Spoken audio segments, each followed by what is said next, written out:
Are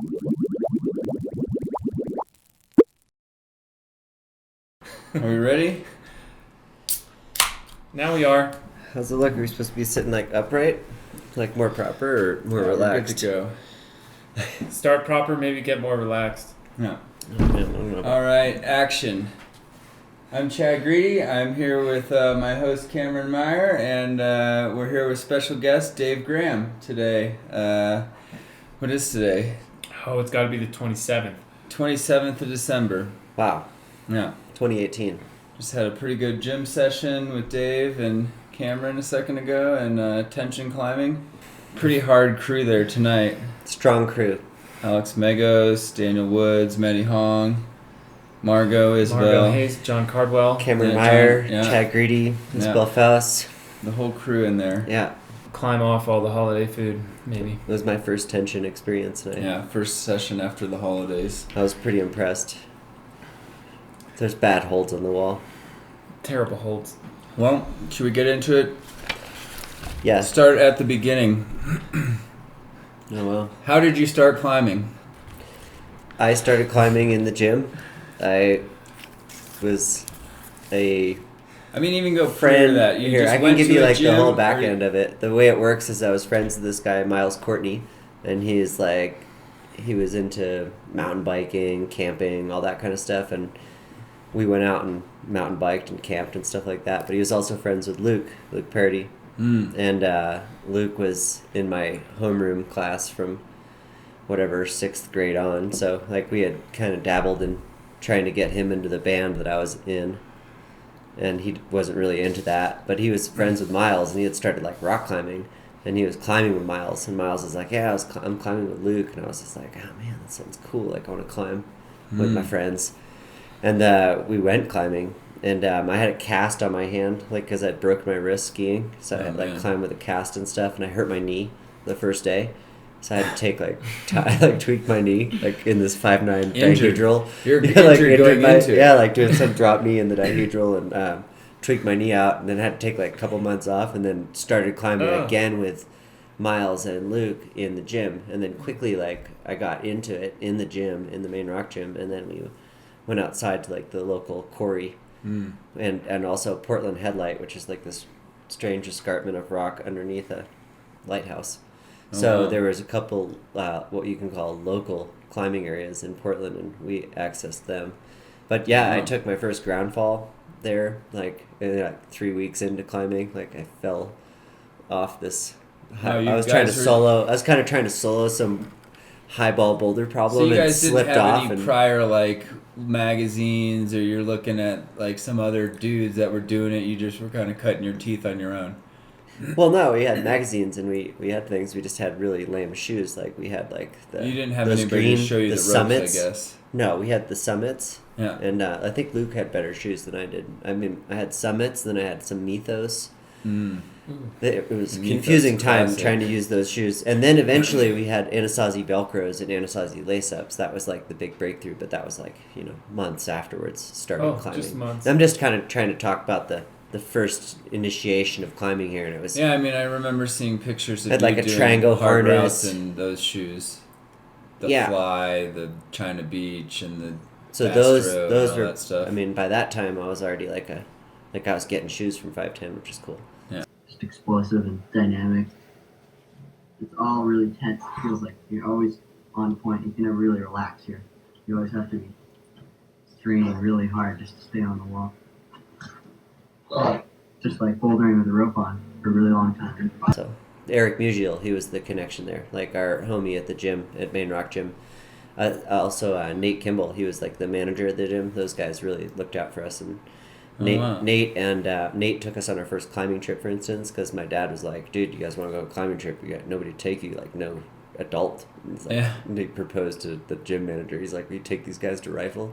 So we went to Rifle for 2 weeks. It was super sick. And I've seen all those That was photos. the first time we ever took a trip. Yeah, and like we went to Rifle and climbed for 2 weeks. It was amazing. Oh wow! And then Eric Musial was the one who was like a rep. So and he believed in us as climbers, and he got us sponsored by 510, like subtly. Like he was just like, we got Nice. shoes at least, Oh wow! But we were kids. How long was it before you got sponsored, before you started climbing, to the time when you were at a level where you were getting attention to get sponsored?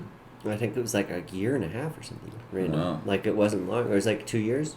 And that's probably because based on your level of climbing, you climbed 514 at what, when your first year? So it was like 13A in 3 months, 13D in 9 months, 14A in like 15 months or something like that. But did the 14A second try, and it wasn't like harder than 13As. I couldn't do. Put it that way. It was just crimpy, like this thing, the present. Oh, wow. Luke also did that at the time. Yeah. And then quickly we climbed stuff in Rumney that was 14A for sure, that later got upgraded. And then we had 14Bs going on like 2 years after we were climbing that were, and then 14Cs, and then the fly was only 3 years after I started climbing. Fly 3 years after you started climbing. Yeah, which is kind of random. And you started, you were what? How old were you when you started?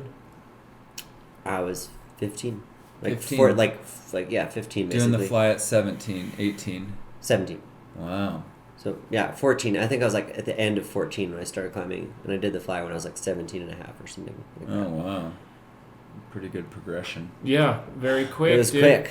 But it was also in New England and Maine, and we didn't really have much to do, and we had like only what was there, which was really interesting actually. You just made it up as you went along the first few years? Well, man, like we were helped. We had a lot of help through guidance? It all. No, we had like Team Tough from New Hampshire, like Ward Smith and Mark Sprague and Chris Smith and Paula Ward, like all these people, like even like Doug Madera climbs at Movement. He's like one of the OG, New Englanders, and Team that whole scene, like Luke Parody is like essential in it too. It was just Luke and I as like teenagers who were strong and a sense enough to climb the routes that were there, and they were just like, well, get after it, and we were just like sick, like so we climbed all these mini routes, and they weren't super big. It's not like we're in Sayus or anything like Waimea. And all those walls were small, so our perspective of everything was small. So, of course, when we went out west, we were like, holy shit. Like Rifle. Well, we went to Rifle, and we were like, wow. And then we went to, like, Mount Charleston and shit like that, and we were like, holy shit, this is all drilled pockets. Like, this is crazy. This is way different than Rumney. But, we had like, for as random as it sounds, like, Maine was a pretty supportive little community because there was, like, so few other young people. There was Joe, who quickly came up, too. It was, like, the crew really formed like as Joe, Joe, Luke, and I, as like all three of us started to hang out all together. Yeah, it was like that was essential to us like improving, and that was what was cool about it, is that we had at least each other, because you guys were bouldering and sport climbing both at the same time. Like all winter, all summer, like through the worst of the worst. We lived in Maine and New Hampshire. We went to high school. Yeah, I mean, what came out of those years? I mean, what was the first one? Like probably Parallel Universe or something, and then you guys went up from there. If you really want to go like step by step, it was kind of like Dr. No. No, like it was like we started. Okay, Tim Kemple was a local North Conway climber and had made like a bunch of ascents at the time, and he was the youngest climber that had climbed 513, for instance, in the area. So the first routes we tried were like the 13As that we had heard Tim had done. So it's super interesting. Like it's still like our whole progression still like had relationship to like the other people that were in the community, because before Tim Kemple, like the farthest off people were like Jimmy Surratt, and then before that Henry Barber. Like you have like some pretty there was some pretty legendary climbers out there, and like Tim was strong at the time. So he was like 16 or something, and we were 14 or 15, and it's like we met at a North Conway comp. And we heard that he climbed like these routes in Waimea, like, and we were like, wow, we have to go do like Butt Bongo Fiesta and that other one, you know what I mean? And it was like, but Tim also trad climbed, and we were like, wow, we don't really trad climb, and that was cool. So we couldn't really like aspire to do exactly what each other were doing, but we were motivated by those like achievements. So it was like we first went to Rumney trying to do our first 13As, went to Sundown Ledges to do our first 13As, all that stuff, and rapidly like. Yeah, we burned through all the routes, We just, like, Luke and I would climb all the routes there. And we eventually got through all the 513s, and, like, in that process, we did some projects, which are old Stevie Damboy's routes, which is super cool. Shout out my boy Stevie Damboy's, like, a bunch of stuff at Sundown was from Stevie Damboy's, and then yeah, like Ward Smith had he was strong and he had some sick lines in Rumney, and a lot of them were still kind of like on the fences closed, and we weren't like messing with those because we were just working from the ground up. So like we paid respect in the sense that we weren't like chasing down people's rigs, but we were just like kind of chomping at the bit to get them done once we could like climb them. Yeah. But they were the tool to get to that level, and we had boulders, we had like Pawtuckaway and all that, and then like Lincoln Woods, yeah, randomly, but those are far, it's like those are 4 hours away or something heinous. So it's like we had what we had, which was like some random shit in Maine, and then we had stuff around Rumney, boulders. Yeah, and that Shag Crag, you had the Shag Crag. We had Shag Crag, right, which was like a huge foundation for us. Like that's where I climbed my first 13A. Oh, First really? 13C, yeah, stuff like that. It's incredible. It's like a mini flat hanger. Yeah. Yeah, mini flat hanger. Minus a cave. And It's a just cave. like a really nice flank of flat hanger, but it's really good rock, and it's cool. amazing. That whole era is really interesting though, because it's like a long time ago now. It's like 96 to 2000. But yeah, but still, I mean, people to this day go back to Rumney to go try your routes. I mean, like, People and climb now it. Jaws 2 is resurrected. It's like people go and try that now. Shame that. Okay, whole so broke take us off. through auto route minute by minute. Oh man, auto route minute by minute. Wow. One day, maybe not today. So that was another interesting trip. That was like Was that the first year? that was a couple years abroad after. trip, first trip abroad, or No, that was okay. it was like somehow that was like a year or two after. That was when Isaac Caldiero was with us too. Like I had spent 6 months or something traveling with Isaac Caldiero in Europe, and then Luke and Joe came out, and Tim and Rob Frost, and we made Auto Route, and it was crazy because it was like a tripped out film because it was supposed to be about one thing, but then like the sponsorship of it got like segregated into like 2 companies, so all of a sudden we had to do like all this Mammoth stuff within it. So the prerogatives changed, and like there's I don't know, it's supposed to be kind of just I mean, like still to this Auto day, Route, some but people love that movie. Auto I Route can't even is find like, it online. It's It's like an yeah, adored really. movie where people I want to get see like it a again. lot of beta and they love seeing the footage. There's like, some amazing. Lafoon. There's some I can see amazing it. routes in there. Lafoon has an extension, for instance, that's Yeah. probably like super hard, and nobody climbs there. It's like a forgotten crag. Yeah. Still probably secret. Yeah. The Boki-Tobel. I Yeah. mean, I'm not saying where it is, but just said the name. But the whole idea is like, man, that era was interesting because like that was before everything was there. It was Yeah. also before like cell phones and stuff like No, I mean- and social media. It was like we were just out there in Europe. That was when all kinds of crazy shit happened in Auto Route. That's when we got raided by the cops, when like the SWAT team, like with all the Swiss SWAT team, like raided us and like got in our apartment and searched for stuff. We were just baffled as like why on earth they were doing that, and like we had all kinds of different experiences like traveling through Europe and in different places. That's some of your first trips to Europe or to Switzerland too, huh? Yeah, I mean the first trips were when we were there, man. Like the first trip was when we were there. I remember And going then to this Boki with this you. was We were like bouldering and then this you must have been went 2 there, years and it was after like, that. Wow. 2 years interjoined with like when I'd be in Boulder, you know what I mean? Like coming back to 902 Marine and stuff like that. And in the meanwhile, it would be like we were out there. Man, Dude. it's kind of a birth of the age. I mean, you traveling, you were kind of like in the States and then you went over to Europe and then you continued that migration. Yeah, I It stayed seemed there. like every summer, you know what I mean? Or whenever you did it, it was like, oh wow, he's going on a trip, he's going on another trip. he's going on Pre-Schengen another trip. Union. Yeah. A great time. Pre-Schengen Union, just in between EU and Switzerland, and you could just be out there way more. Yeah, But it now seems a little it's bit not the tougher, same. tougher these days. Yeah, it's not the same. I mean, you have a pretty good story of getting blocked by the Schengen Union. Yeah, getting banned from the EU for 2 What years. happened exactly?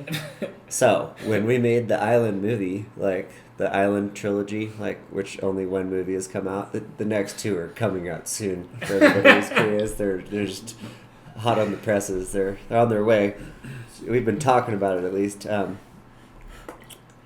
But yeah, I mean, we overstayed our visa by like 9 months, and then we flew out of Zurich, which was the worst possible thing to do. your We accent should've- was too good. We No, should but have didn't flown you- out of Spain, and instead I bought these tickets for John and I out of Spain through Zurich. So instead we got these cheaper tickets, but we flew through Switzerland, and that's where the passport control was, and they just like looked at our passports and they're like, "Why don't you have a stamp in your passport? Like, how long have you been here?" And we're like, "We went to Norway," and they were like, "There's no stamp from Norway," and we're like, "We have been here And we were super busted. And they were just like, you're busted, dude. You just really overstayed that long. We were like, yeah. And they were like, you have to pay a fine. And we're like, well, that's okay. And I said, are we banned from Europe? And they said, no, I don't think you're banned. There shouldn't be anything like that. You're fine. So we were feeling guilty, and we flew home. And we were like, wow, that was close. Yeah. And then I flew back like 9 months later, and I remember. when I flew back, I moved out of my apartment. Like, I put all my stuff away, moved out of the apartment, went to the airport, had this whole trip planned, film planned, all this stuff, like all these slideshows, and what slideshows, like presentations and events and stuff like that. Scandinavia, like it was a major bummer because like I didn't get to do any of those things because I got to the border and they were just like, you need to stand in that little box right there. And I was like, that little box? And they're like, that little box. And you always see it like by the border, there's like some random little box, and it's like a little cube size thing. You stand in there, size person. You can't sit. You just stand there. They close the door, and you're like, and everybody can kind of see you, and you're just like, oh man, I'm in the box. This is bad. So they took me downstairs to all these police officers, and they were just like, you're banned from Europe. And I was just like, I didn't know that. You got to tell people that. You could have sent a letter or informed me. Like, yeah, so but that's they didn't. A plane so ride over there. So then to get banned, you have to buy a plane ride back. Oh yeah, no. Then they send me. Hours. So they take my passport away, and I try to ask them questions. They tell me in French, like, if I keep asking questions, then I'll be banned for a lot longer. And I was like, okay. So I was quieter, and then they said you only have a year left and you're banned, so you shouldn't complain. And it was pretty mild, the punishment, so like whatever. And they said that we don't know why you're banned either. Just in their system, there's a little X next to your name that says you're banned. And I was just like, shit. And then they're like, so you're going to England now? And I was like, really? And so you just do the international flight, and you're just like, and they put me in the back. They took me in a police car out from underground across the tarmac, put me in the back of the airplane, in the back seat of the airplane. And the flight attendants were really unfriendly, and I asked if I could use the bathroom or have some water, and they said no. Oh, man. And so I just sat there until I got to England, and then they were even more unfriendly at the border, and they're like, you can hang out here if you want in this international area and figure things out, or else you can go on your way, but if you want to come in our country, you need to buy an airplane ticket. And I was just like, okay. And then they were trying to ridicule me for not they're like, we don't know what kind of crime you did. And I was like, they treated me like a criminal. So I bought a flight. So I bought a flight home. I bought a flight direct in the stress and like in the moment. I was just like, I'm buying a flight back to Boulder. So I got a flight back to Boulder, but I did have to spend 12 hours in England, of which cost me like 600 pounds. It was like the hotel was like 400 pounds. Terrible. Taxi to get there. I was just stressed. I stayed awake all night. I was trying to figure out some way to get through, and then I realized it was all completely hopeless.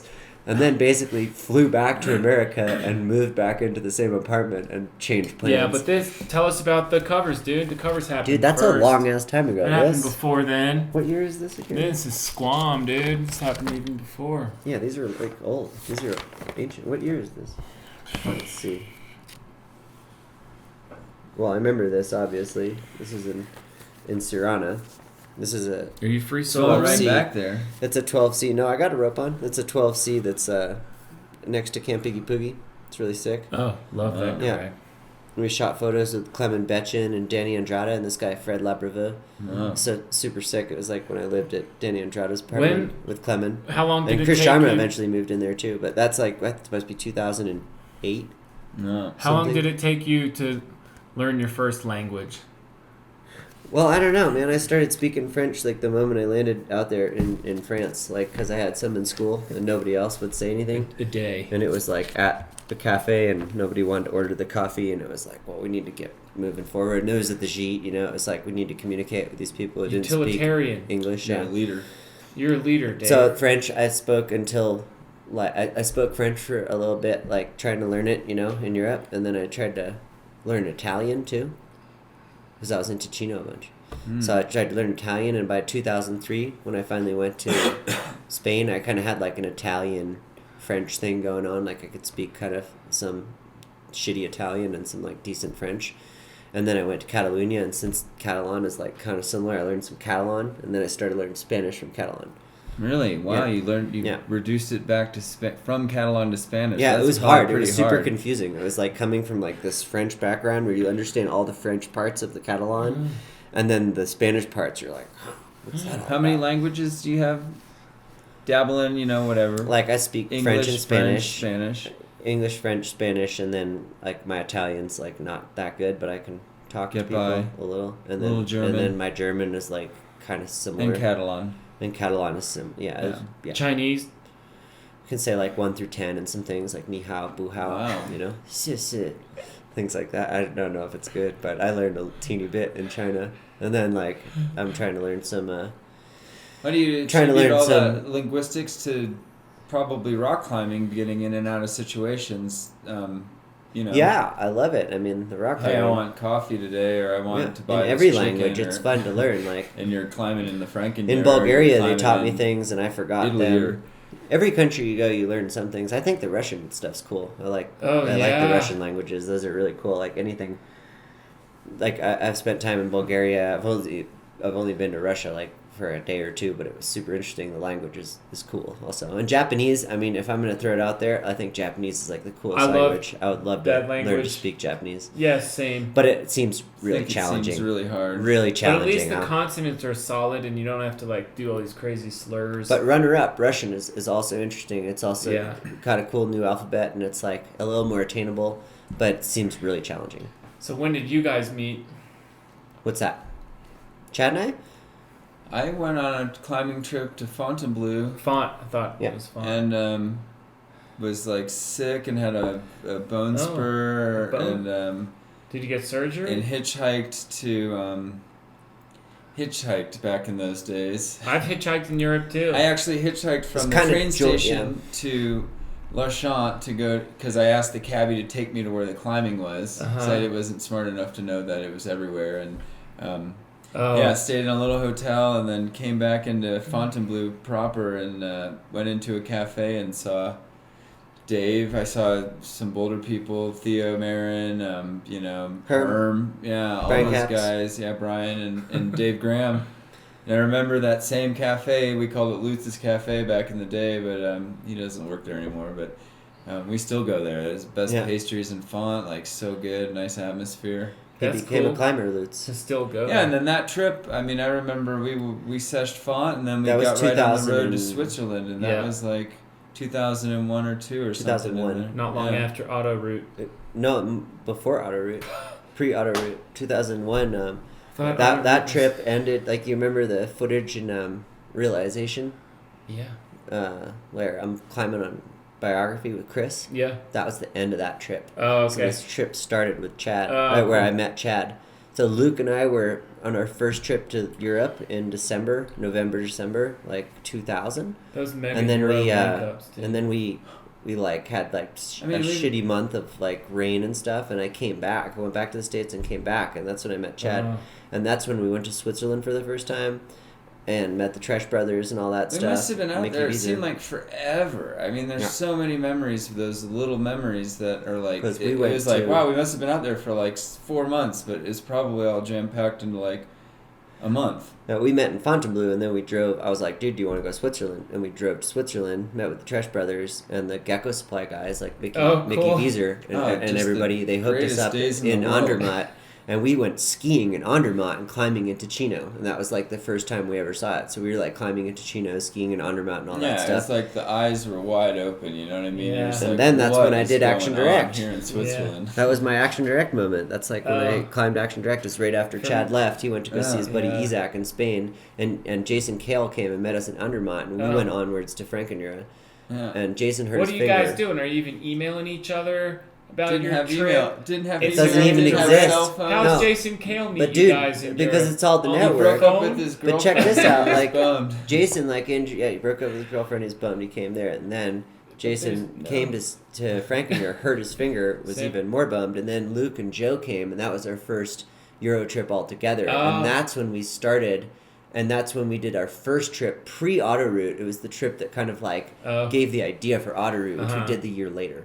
But we So had we're Isaac sending Haldier. telegrams Greatest fuck to up each other? probably is Luke Email. losing the Action Direct footage. Oh, That was I've heard- tragic. That I've was heard tragic. of Yeah. this. Luke recorded Taped it over of action Eaker. direct- Eaker big doing set this. of action Eaker direct. making a try on a 14B. It was brutal. Oh, that is so brutal. Yeah.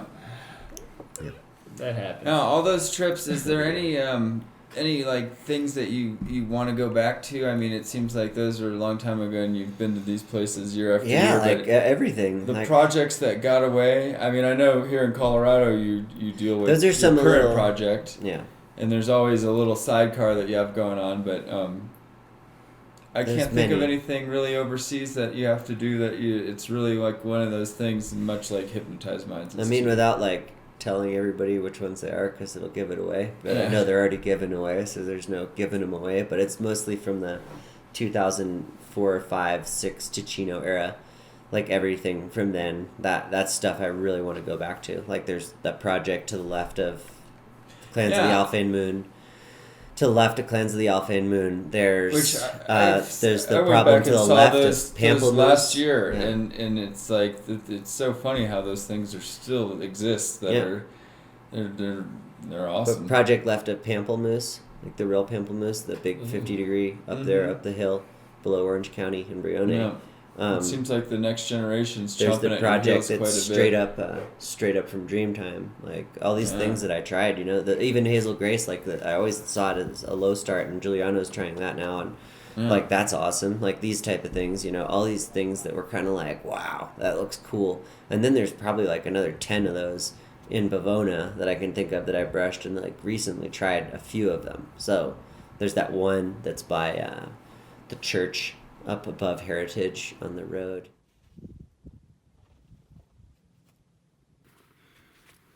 Nice, dude. Chill now. Come on.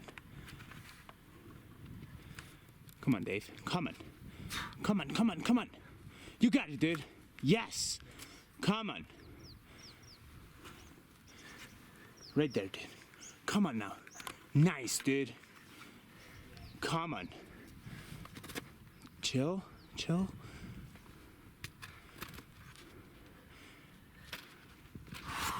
Yeah, dude. I got you here. And there's just some like really obvious, really hard boulders that are gonna be hard for sure, And it's cool that they're like keeping up with the current generation. They're not just easy boulders. They're gonna be like the next, little slew of 8C plus 9A rigs.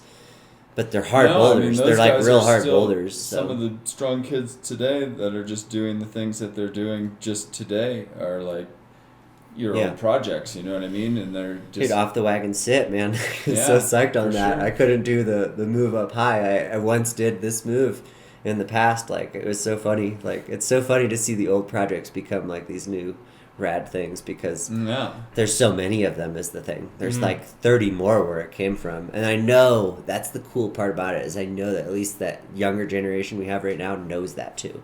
Like Giuliano knows all those problems. Sean knows all those problems. Like Yeah. people their age, 19, 20, like they got their shit together. They know the boulders. Charles, like they know what's up.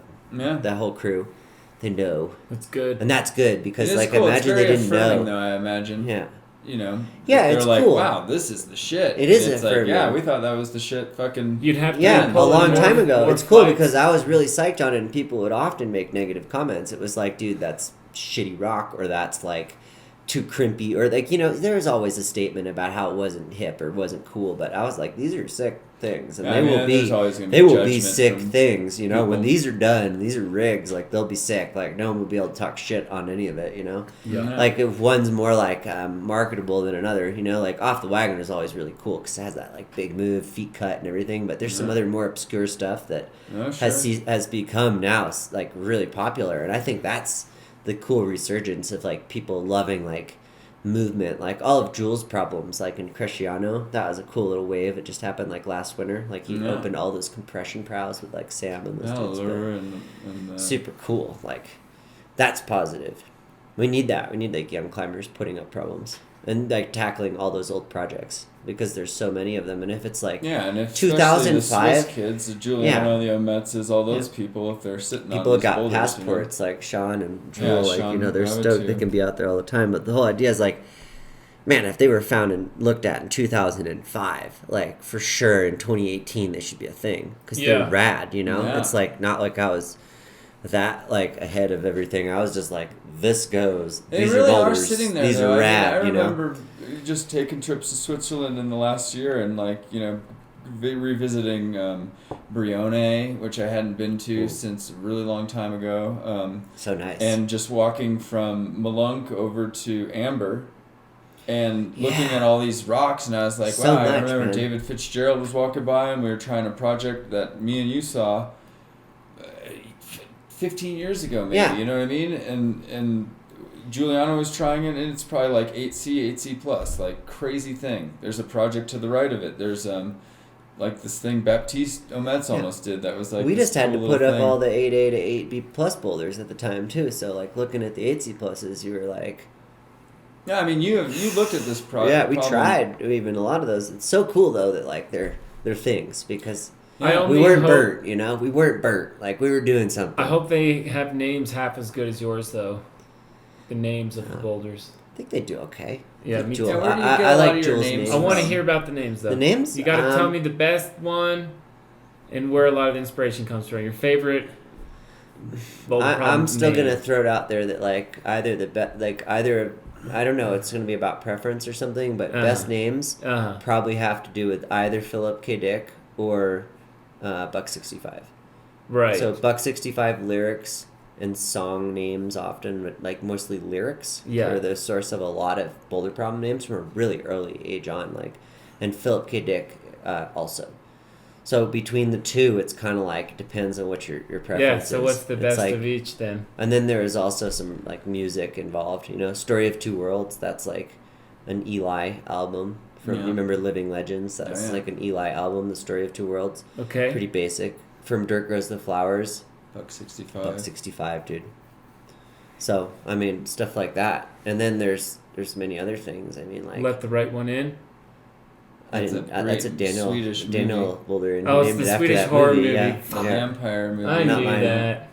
But, Whatever. It's a good name. Like just to get into the sector, for instance, like Uh-huh. the We Can Build You is a Philip K. Dick book. Ah, yeah.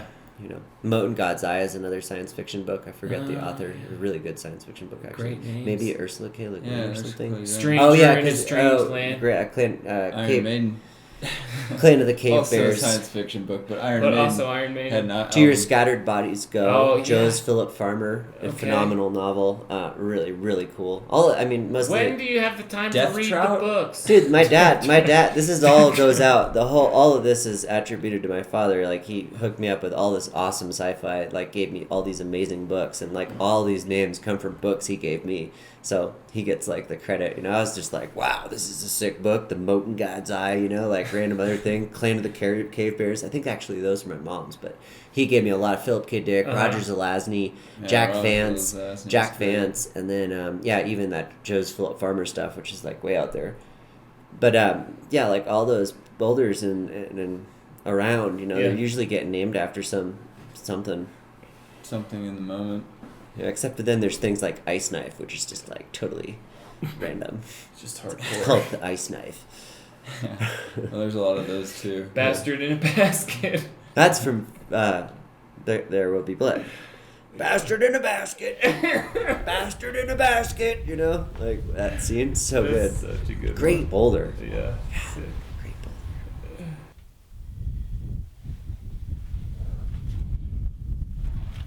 Yeah, Dave.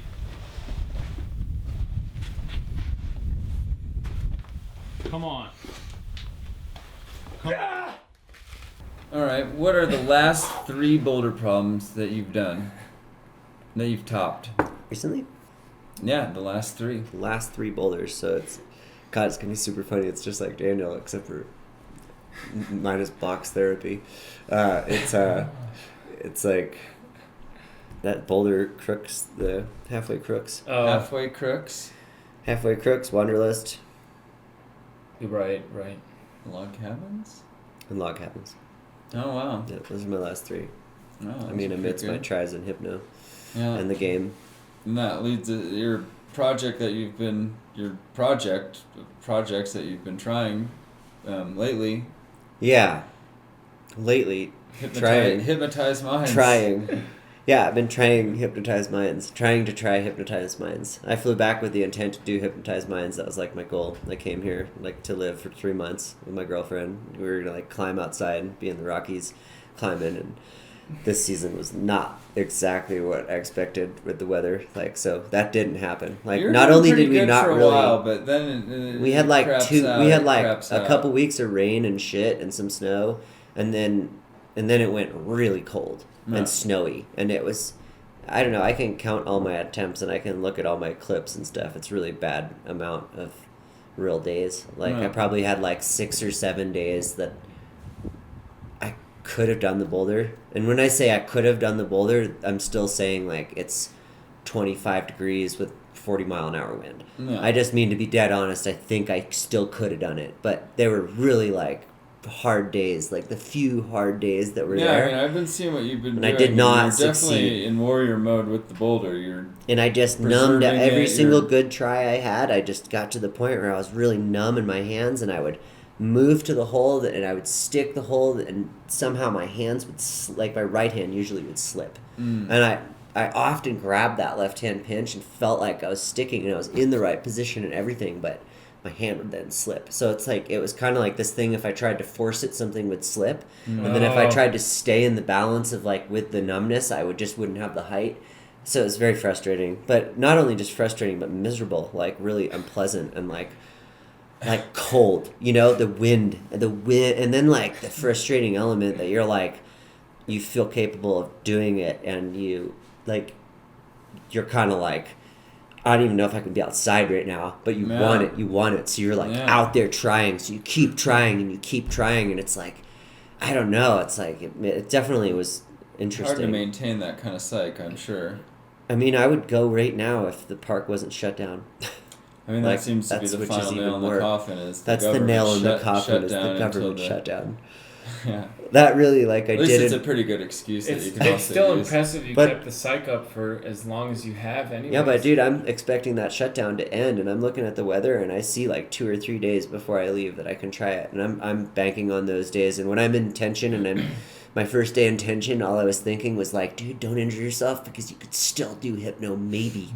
You know, like, it's not worth just throwing away Spain, everything, like, just to fucking try hard because you're pissed, you know, because it pisses me off, you know, to feel super strong and have a really good season for myself and then fail, but not fail on the boulder, fail to overcome the conditions and the boulder. It's not just failing on the boulder, it's failing to like overcome something that's put in front of you as an obstacle.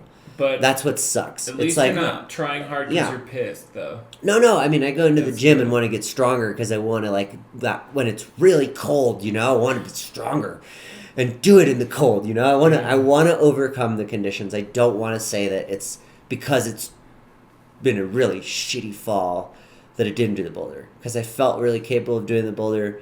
And every time I climb on the boulder, I feel capable of doing it. In my mind, it's not an excuse, you know? It's like, I still should be able to do the boulder. I'm from Maine. Like, I grew up with this shit. I can climb in the cold. I can do that boulder in the cold. Shovel the driveway, shovel the I can shovel it off. But the Trump shutdown, now that right there is a totally different element to this. So it was Trump, dude. It was all going clean. It was all blaming Trump, dude. Like, it was cool and all until... Well, I can't blame him. It's not just him. I mean, I can't just blame Trump. Obviously, it's like a multi-sided thing. All so. Republicans. Yeah. Libtards. No, I mean, I don't want him to get his money for the wall. So it's like, if I got to hold out on Hypno for the wall, then... But I kind of feel like they're just going to cave. But no, it'll open back up. You think? No, I think they're going to... I just think they're going to... I think they're going to give him his money, and then the park will open, and this will all be for nothing. And I didn't get to try my boulder on 2 or 3 occasions, which I could have. But that pisses me off, because like those 2 or 3 occasions I waited for, I stared out on the weather for a long time, and I was like very disappointed to hear that the road was closed. And you also spent money on your parks pass too to get in there, and when the government shutdown's going on, you have to... Yeah, but Hypno, like, I still might have like a chance or two, but I'm just trying to have a good attitude about it and not be super bummed, because it's easy to be super bummed about stuff like that, because when you get your hopes up, it's easy to get let down. No. So I had my hopes way up because I thought I was climbing really well, and then it was just like, it wasn't about climbing well. It was like, how good are you at climbing in the cold? How And long? I was just like, shit, this is a whole nother game. Like, climbing at my limit. What's at my limit? I don't feel like that's my limit, but I feel like it's hard for me, but I still don't feel like it should be that hard. But when the wind is blowing, and it's hard, man. It's like that wind, and the rock's so cold, and it's like, I don't know, without putting little, like, maybe I should, like, craft little, like, things for the outside of my hands to, like, keep my hands from getting wind on them and stuff, and, like, get more covered, but, like, it just cuts through me, that wind. I don't know. It'll go one day. Yeah, I mean, I hope so, you know? I feel trying. like it's You'll do it. super there. You will do it. But what a lame story. Like, what a lame, like, Well, what a about- lame thing to so, recount. but Like, well, it's basically, true. I shoveled off a boulder that kept on getting snowed out At least over you're and out over there for 3 shoveling months. it off, dude. Yeah, and I tried it in some really shitty weather, which might be admirable to some people, but on a technical level, you're like, this is fucked.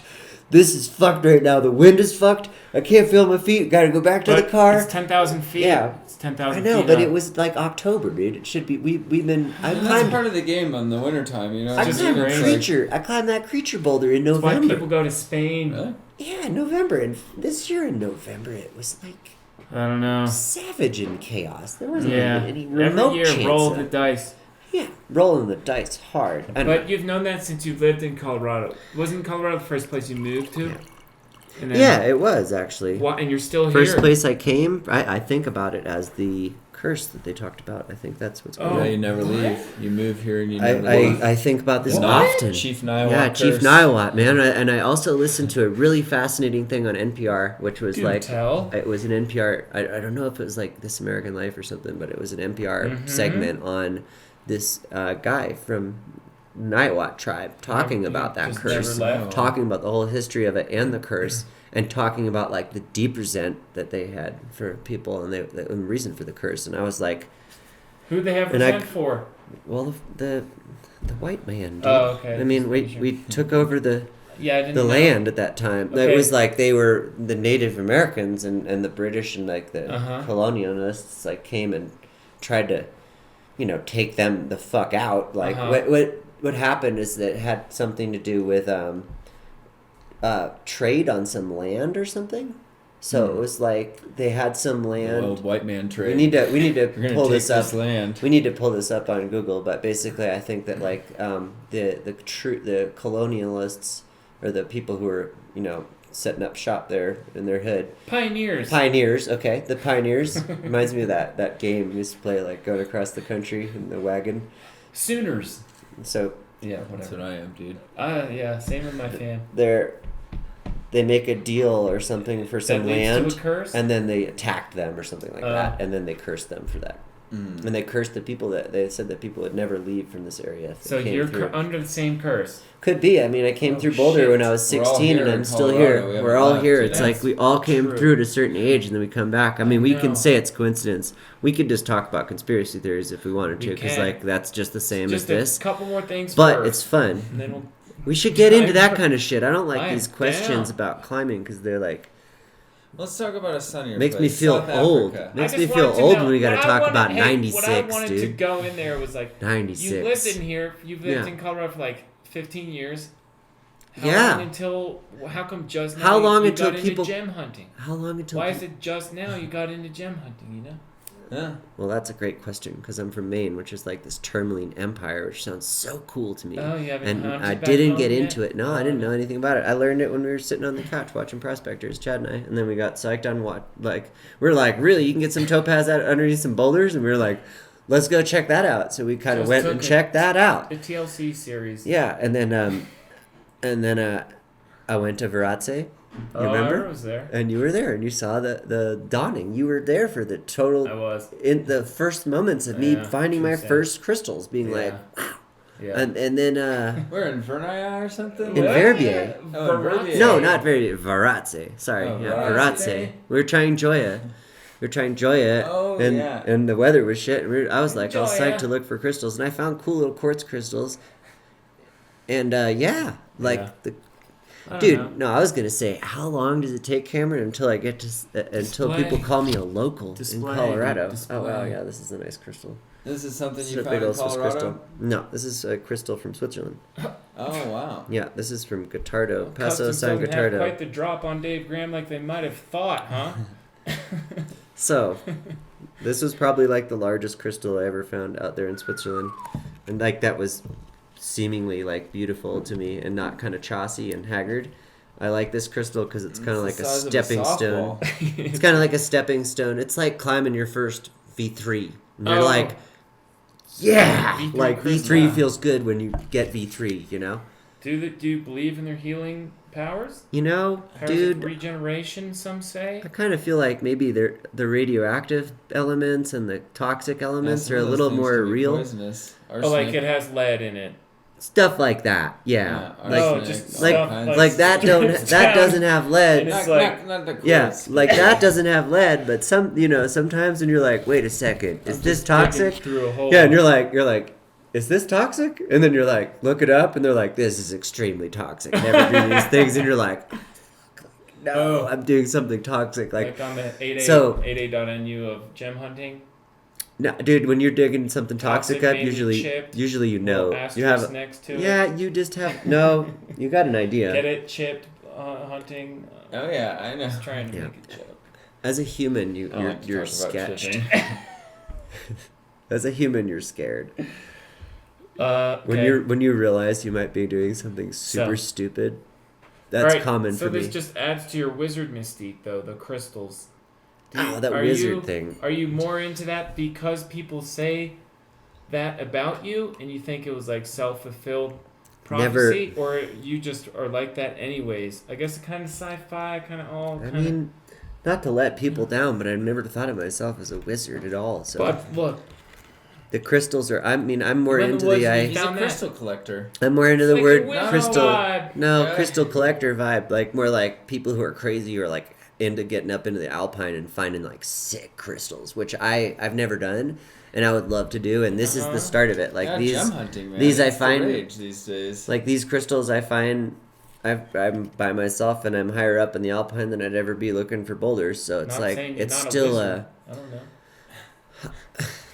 They call them cristallier or strahler or something in different languages. You know, crystal. I don't know. In English, we don't have like a good word for it, but they have good words in Gem hunter. More language. prospector. I think they use, Uh, but dude, I mean, it's a major hobby. You know, Yeah. it's just a hobby that I'd love to like get better at, but like and love to do more of and experience more of. But like the wizard element, like if I like was a sorcerer, had something to do with the crystals, if I did something with the crystals, but dude, honestly, they just- I collect the crystals, and I get into them for their stories and their geology. Like I think the story the crystal tells is really interesting. That's what I think so cool about them. geological perspective. It's how old they are, like how they formed and what it took. You can see stuff when you look at them. You're like, wow, this happened kind of. Because you were telling me earlier, I was like, Yeah. dude, don't rip them And all I'm out not of the trying to earth. say I know everything I about know it. too. It's just like really intriguing to me. So it teaches me to educate myself as well. It's like I learn a lot about different things because Seems of like you're the pretty crystal well hunting. doing it at all the climbing areas you go to. Yeah, I'm really into doing it at the climbing areas. Hand in Minus removing crystals from any rock climbs or any thing in the rock climbing area, because you'll go to a climbing area, it'll be like a pocket, you'll look in there, it'll be like a big old crystal, and you're like, Yeah. it's all covered in chalk, and you're like, you just let that guy there. Oh. So normal For crystal, grip. that happened to a couple of my projects. That happened to that project to the left of Cleanse of the Alpha Moon. I don't know if you remember. There was Yeah, that no, quartz pocket I know, crystal, I went back that and I dope looked at ass it. one, and it's been mined out by a fucking crystal hunter.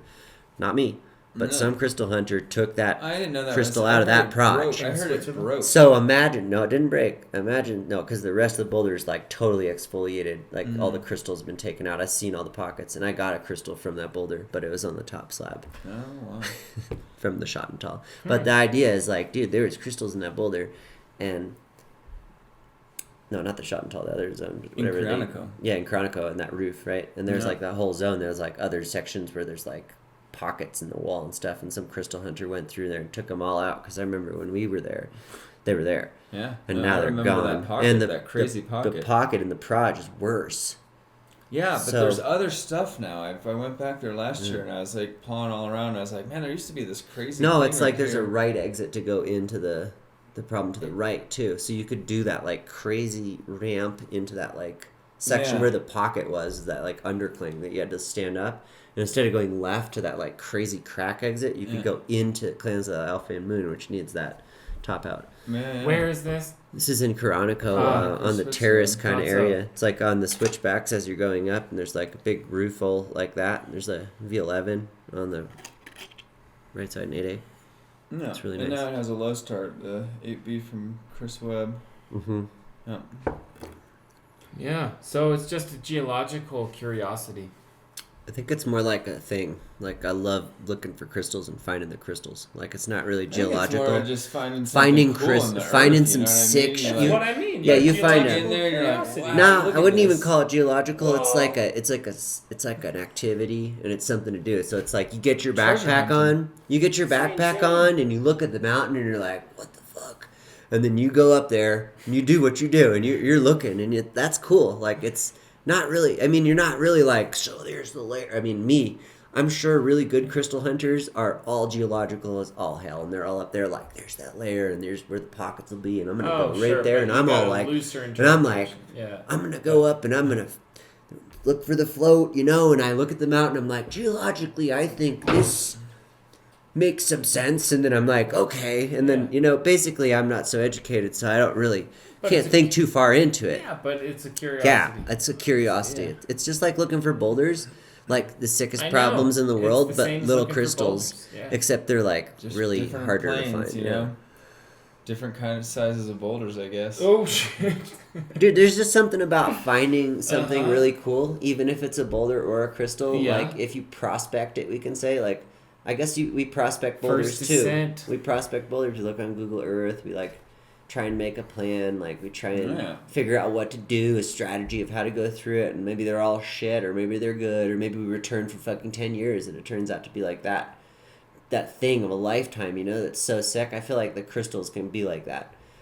Like you find that one pocket in 10 years and that's like your one rad boulder that you find too, Yeah.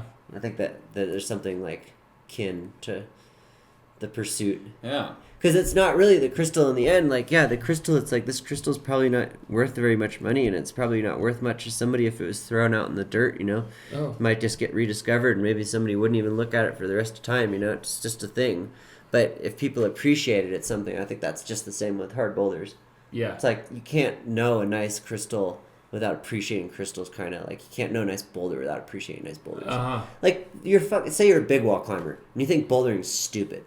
That's a common thing right there. Imagine that. And they can't even respect your pursuit, They think your whole entire pursuit is not only stupid, but debilitating and like dysfunctional and not respectful.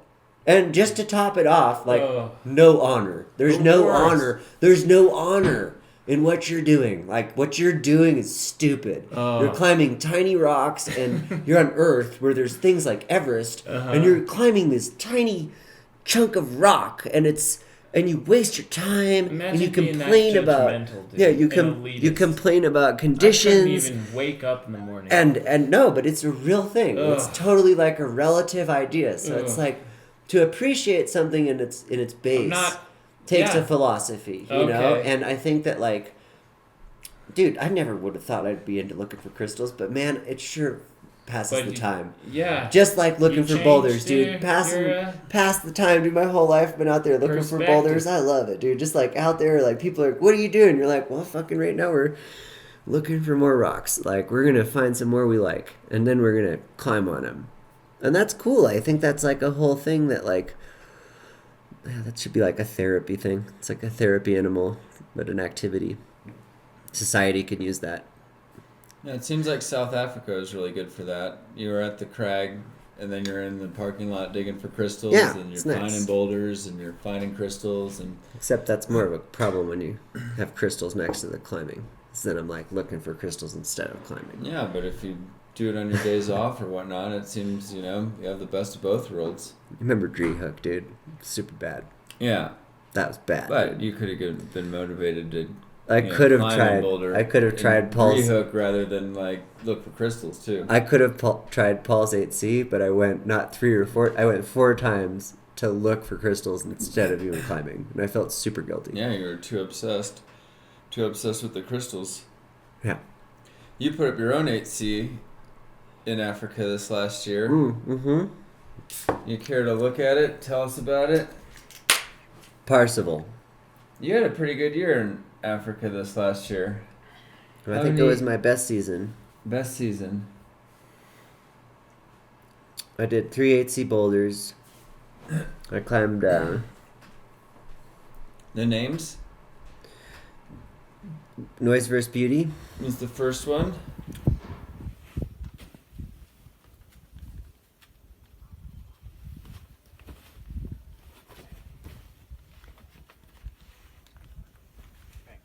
Allez, Dave.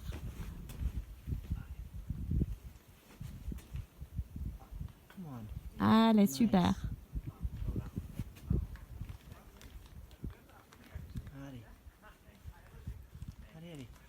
Allez, Dave. Come on. Come on. Allez, Dave. Come on, Super. Allez. Woo! Sick, dude. Wow. Yes. So good. Amazing. Fuck yeah. Black Eagle, but it had broken, and I kind of ended up doing like a new sit and a new exit, so I don't know. I think it might classify as a first ascent. Mm-hmm. Kind of hard to say with Fred's effort because I never even saw the original boulder. Allez.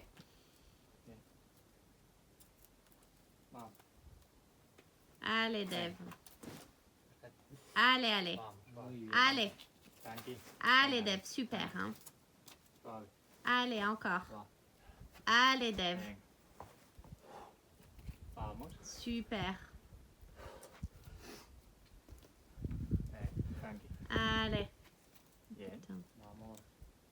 Putain. Allez, Dave.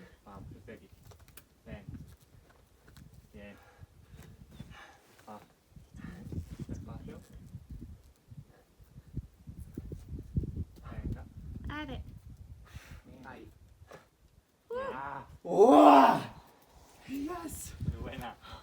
Super. Yeah, and for other boulders, like there were some 8Bs, some 8A pluses, like there was that nice one in Fortress, that new one, your problem that you'd brushed up was real well. Lilith. That was a nice one. Lilith. 8B or something, you know? Yeah, that was sure. super right nice. next to the Stargate Troopers, or I did that jump. Fred's thing. Fred's the top of the direct Escapist, the which would be Escapist. super sick from the Escapist, which I'd actually try next year because Mhm. that's sick. There was Skadoosh, the Skadoosh, 8B for plus. sure. Yeah. There was some. Skadoosh. I mean, Even next basically to that, Agamemnon or whatever. it's called. Agamemnon, yeah, but it's like the V11 boulder from. Yeah, but I wherever. mean, It's just nice. kind of walked up on it. I'm trying to think of other good hard ones that were. Allez. Yes.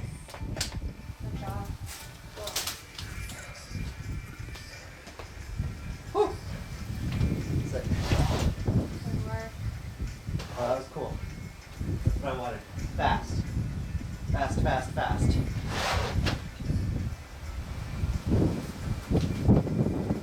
Nicely done, dude. Sick. The mix. Oh my Yeah, it god, seems such like a you're in the blank. gallery. I think I tried a lot on Parsival. I think I put a lot of my time into Parsival. That's what I did. Is I tried Book Club and the Smile. Yeah, So like the rest of my time was like spread between fucking with the Smile, which was cool, which I did like from below the crux to the end on the rope, but never tried from the ground with pads. No. Never had conditions, never got it all together with the pads.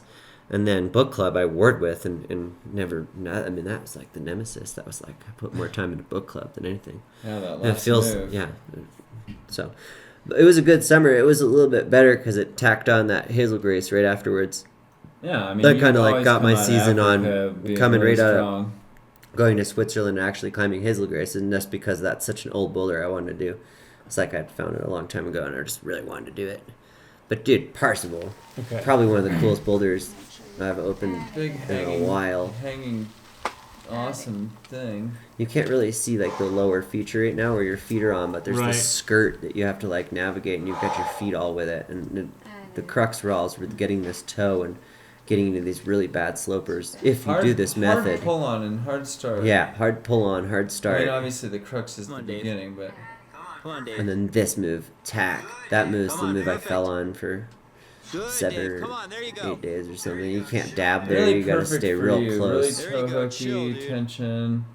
Yeah, it's my If dream anything boulder. fails, you really definitely are out of there. It's like it's like a masterpiece of You look compression. like dressed up like a kickboxer or something with the shorts and pads. Shorts, knee pads. Yeah, that's my new look. That's my new look. I don't have my headband on, which No. is part of my new look, but so, you know. I think when you go to Africa, it just gets crazy. You're just There's there that to hold. climb, There's and you that just hold that start you need to doing get. whatever. That left hand, Yeah. like that, like mouth thing. I remember that, like, one time smile. in Africa, my first day there, I had to take a shit so bad, I pooped right in on the ground and used my underwear to wipe it, and that was we named the boulder problem Swedish underpants. You guys remember? I think I remember that. Oh, yeah. Well, for people that don't know the holds underneath here are super sloping, and it's like you'd only have those toes, and you have to like move up to that thing, but keep the toe and the right foot, so everything squeezes so that you compress, and that's that hold that you hit in the end. It's that like fucking mouth hold.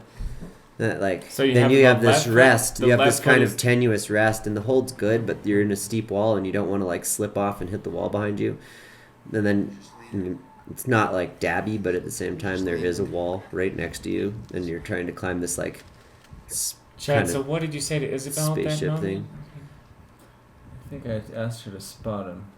Yeah, and basically it's like we'd say 8B plus or 8C up to that jug, and then a solid 8A boulder to the end. Nice. So I don't know what the grade gets, but like you can break it down. We'll see in time whether people think the bottom is hard or not. Come on Okay. now. But I thought You do like the low crux, and then you gotta do that left slope. it's real resistance. It's like 26 moves or something long, maybe. This part's really pumpy right here to keep the toe tension and to like keep squeezing on the hands, you know?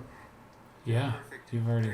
And then you have to switch up and do this really tricky knee bar up here, which is kind of heinous. That hold sucks. In the high angles. Yeah, that hold sucks right there. You got to flip back, and this is amazing, this part. Like, this is this compression feature. And you just get your knee on it, and you got to do this bizarre move to go to the shoulder. Wow. Like, get it all and, like, push. It's this crazy black rock. Heel hop, come on. Heel hook, Some of the like, best switch to a rock toe. around.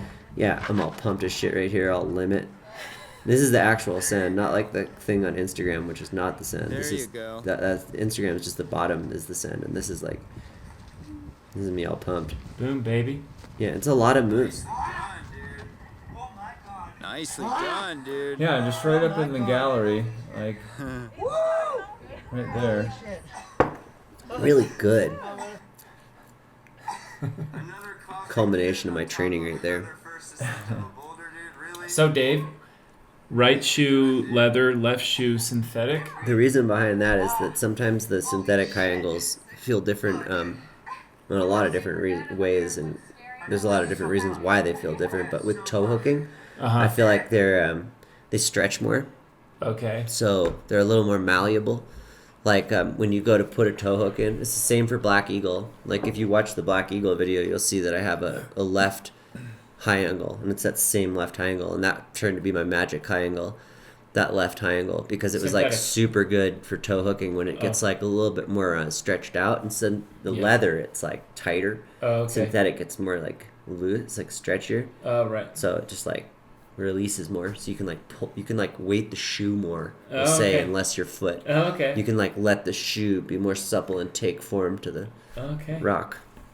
And especially when you're like glomming it on something and dragging it, like the fact if it's like skin tight, it'll be too like, if maybe for a sharp thing you'd want that, but Yeah. like for this it like kind of like makes it more malleable, Okay. more surface area. You got more surface area. Dig. Wow. Parsifal's cool though. That's Yeah. a boulder I'm curious about Again because this year. it was a boulder that I climbed on by myself mostly, and I thought it was quite my style of a boulder, and I know the other beta, and it's pretty hard, so we'll see. Again this year. South Africa? Yeah. Oh yeah. Oh yeah. Oh yeah, back to the smile. Back to, maybe I'll try We were there. maybe I'll for try your finish, first maybe it'll be my trip. highball year. No. I might try finish line, smile, and living large all for my summer. Just buy health insurance, like get a really good plan, and go down there and just try and do those 3 I think you highballs. have to get it in South Africa if you mess yourself up, unless you want to fly back to the States. And Charity's brother's Travel a doctor, insurance. so it's kind of like we're in a good position down there. I'd be pretty psyched though Well, to what try about those Rami boulders. and Nob, who had to stay in the hospital in South Africa Car for like accident. 6 months? Yeah. Car accident though, Driving on the different. wrong side of the I road. think you'd get gets- different injuries gets the falling best off the of boulder. them. Crazy story. Well, where to next? Well, What's you have your our big cat friend. trip that you're planning now?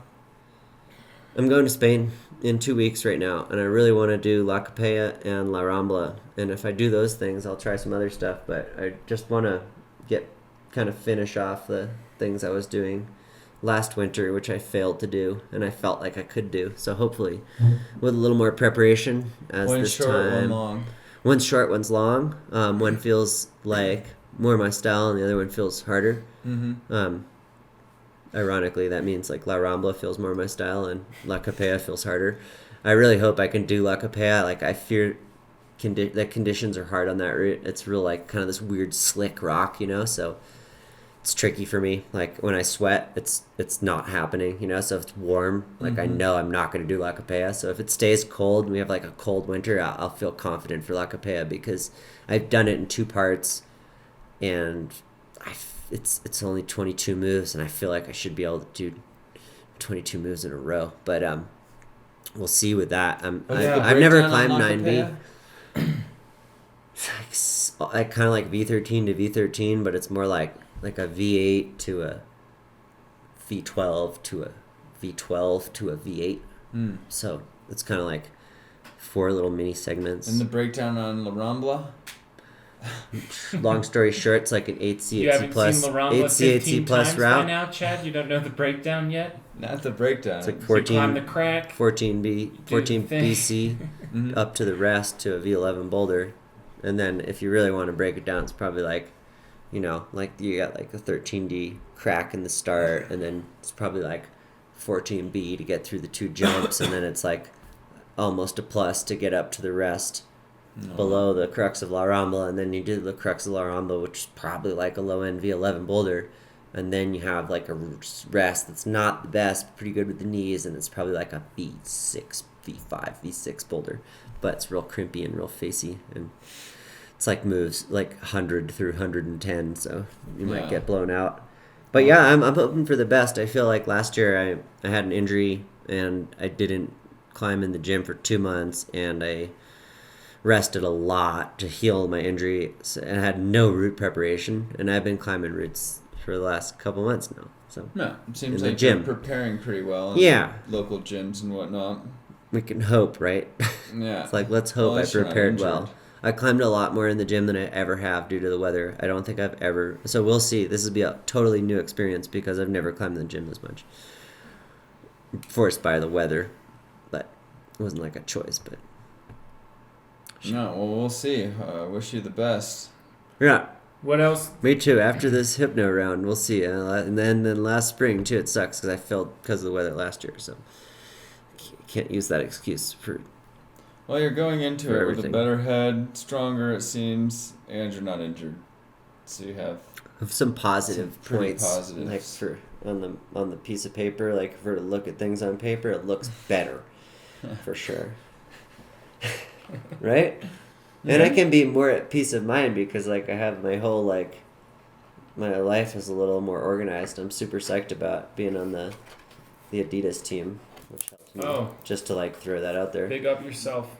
No, I mean that's cool. Like I'm really excited about that, so I Yeah. can focus on climbing and I don't have to think about anything other than rock climbing no, that's and what you should be doing. looking for crystals. You know, No.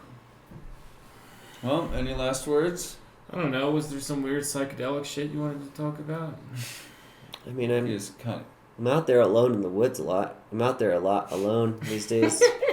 No, I mean looking for crystals. It's like a whole new thing. Like I'm out in the. I've had some experiences, Cameron, that you might laugh about. Notably, like getting lost in the dark when my headlamp dies. Oh, That's like something that's like if that happened to you tonight, you would die. there's walking into yeah, that. if you go I mean, outside tonight yeah. and hang out for probably a couple hours, you will die. Yeah. It's Like in- 8 degrees In outside. Gotardo once, Not I even. got stuck really high up in a snowstorm, and then the fog came in, and my tracks out got covered, and I was in a snowstorm, and I was in the fog, and I was pretty lost, and I was pretty bummed, and then it started getting dark, and I was like, this is how stupid American tourists go down in Switzerland.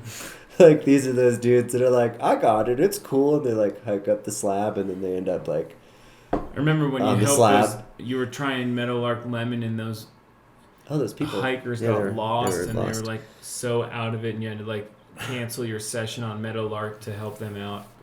We had to save those souls. We had to get those people out. What a hero. No, and you said, what about a psychedelic experience? I think some of the psychedelic experiences are just being like, for me, it's like when I'm, okay, my headlamp dies. It's pitch dark. And I know kind of where I need to go, but I need my eyes to adjust. And it takes me like 20 minutes, but then I can see in the dark kind of. That's kind of psychedelic. Like surviving in situations like that where you'd never be in rock climbing because you'd have at least something because you'd be like at least closer to the road. But when you're being ambitious and hiking around looking for crystals, and like one time in Spain, for instance, I got stuck with a bunch of javelina in a valley with no headlamp. Oh. And there were javelinas in the valley with me in the and I had no light, and they were like making all their crazy sounds and rushing around me and stuff, and I had to just, and there's like spiky plants, and I'm going through, and it's dark. I have no my Ultra died, you know, so I didn't charge my battery. It's like it goes blink, blink, blink, blink, blink, blink, and you're like, oh no, and then it's pitch dark, and you're 25 minutes from the car, and you're like, this sucks. You're like, my phone's dead. Chad's from Oklahoma. He's probably gotten in a tangle or two with a javelina in his day. Yeah, well, I think that shit's cool. No headlamp. Just fireworks. And in rock climbing, dude, lately it's been lighters, dude. Been the dry fires, dude. Psychedelic moments, like right before I hit the ground, I'm like, how is this gonna feel? And that's usually like really raucous. I've been tweaking my neck out. I've been dry firing a lot, just fucking eating shit, trying to like climb up shit and just boom on the ground. Ground falls. How'd I get here? Well, I hope this was entertaining for you guys. Yeah. Did you learn something? Are we done? Yeah. And cut. Action.